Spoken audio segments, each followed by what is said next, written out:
अ, एक रसोई में 3 बहुओं की लड़ाई, गर्मियों की दोपहर थी।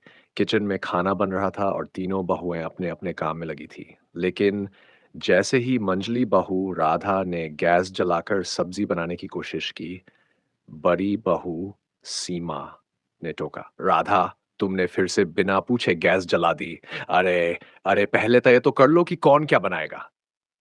"क्या मतलब? क्या मैं तुम्हारी नौकरानी हूँ जो तुमसे पूछकर ही कुछ करूँगी?" अ, छोटी बहू नेहा, जो अभी तक चुपचाप आटा गूंथ रही थी, उनकी बहस सुनकर बोल पड़ी। अरे वाह! सुबह से ही महाभारत शुरू हो गया। खाना बनाना है या लड़ाई करनी है?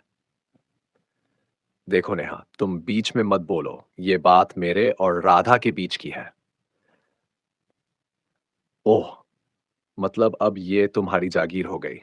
सुनो, मैं कोई बच्ची नहीं हूं और तुम मुझ पर हुक्म चलाने वाली कौन होती हो?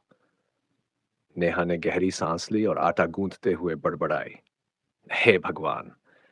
ये रोज-रोज की चिक-चिक कब बंद होगी?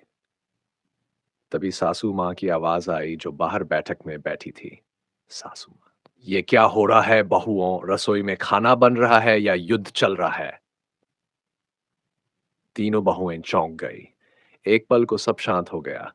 सीमा और राधा ने एक दूसरे को घूरा, फिर चुपचाप अपने-अपने काम में लग गई। लेकिन यह शांति ज्यादा देर नहीं टिकी। हमेशा मुझे ही टोकना होता है, हाँ? जैसे बाकी सब तो दूध के धुले हैं। सीमा,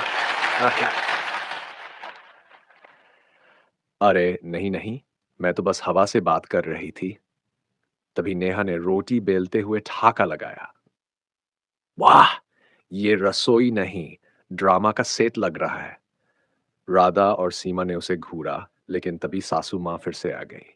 सासू माँ, अब अगर किसी ने और बहस की तो रात का खाना नहीं बनेगा और जो बहस करेगा वही भूखा रहेगा, समझी? तीनों बहुएं तुरंत शांत हो गई। लेकिन क्या ये शांति हमेशा के लिए थी?